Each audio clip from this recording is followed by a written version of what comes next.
I'd like to tell you a story about what happens when we go the extra mile for our clients.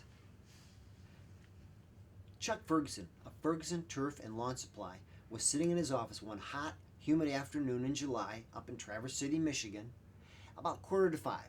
The telephone rings. On the other end of the line is Larry from the Mackinac Island Golf Course. Now, Larry is one of Chuck's clients, and the conversation goes something like this. Hello, Chuck.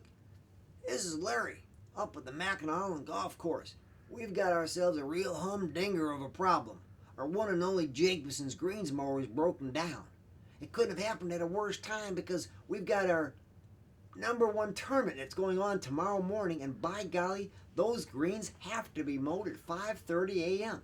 Chuck knew that it was going to take a while to get that disabled mower loaded onto a horse-drawn wagon and hauled over to the airport, which was a few miles away.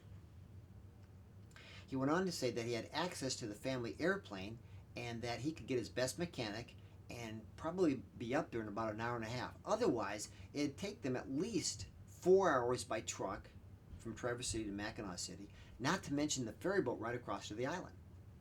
So Larry agreed that he could get that arranged, and Chuck immediately went and called down for his best mechanic to get ready to do a little extra over. The mechanic agreed, and as Chuck went to get the airplane ready, he thought to himself, if I pull out the back two seats of the airplane, we could load up a brand new Jacobson's greens mower that they could take up there with them and loan to Larry just to make sure everything went okay, just in case something else went wrong with the mower they were repairing.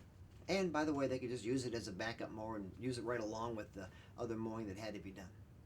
So they did. About an hour and a half later, Chuck landed the airplane with his mechanic next to him.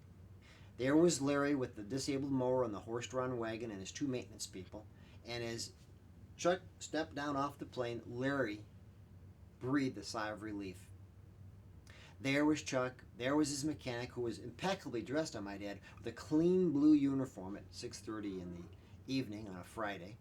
His shiny steel toolbox in hand, that's the tools of the trade. And as the mechanic went to work on the disabled mower, Chuck had a conversation with Larry, and it kind of went like this. He says, by the way, Larry, just to be sure that everything goes okay for you tomorrow, I've brought along an extra Jacobson's greens mower for you to use. Just use it, get the job done a little bit faster, and just in case anything goes wrong with your mower that we're going to be repairing, you'll be okay. Well, Larry was happy with that, and the disabled mower was repaired in about 15 minutes. Chuck and his mechanic got back on the airplane. They flew back to Traverse City to enjoy what was left of the weekend. Well, the next morning the greens were mowed at 5:30 a.m. The course looked beautiful, and the tournament went on without a hitch. Larry, the manager, was a hero. Well, our story doesn't end there. The next Monday morning, our story doesn't end there. On Monday morning, Chuck received a phone call. It was from Larry. What do you think Larry wanted to do? That's right. Larry wanted to buy the brand new Jacobson's greens mower that Chuck had brought up just to loan him for the weekend. Well, Chuck explained that no, that's not the purpose of the mower being brought up there, that they'd be picking it up in 2 weeks, and that was fine, and Larry really didn't have to do anything like that. But Larry insisted. He said that they were thinking about buying a mower like this, and by the way, the mower was valued at about $50,000, and that they couldn't think of a better company to buy it off of than Chuck's. So Chuck agreed he'd take care of the paperwork, and they'd invoice. Our story goes on. About 3 months later at the Michigan State Annual Turf Grass Convention, Chuck was sitting there with his family and a few of his employees finishing their banquet dinner when from across the room, Chuck noticed that one of his fiercest competitors was staring at him, glaring at him. After a couple of uneasy moments, this person walked across the banquet floor over to Chuck's table.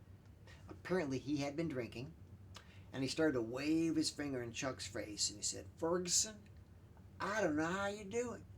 I don't know how you keep that Mackinac Island Golf Club account.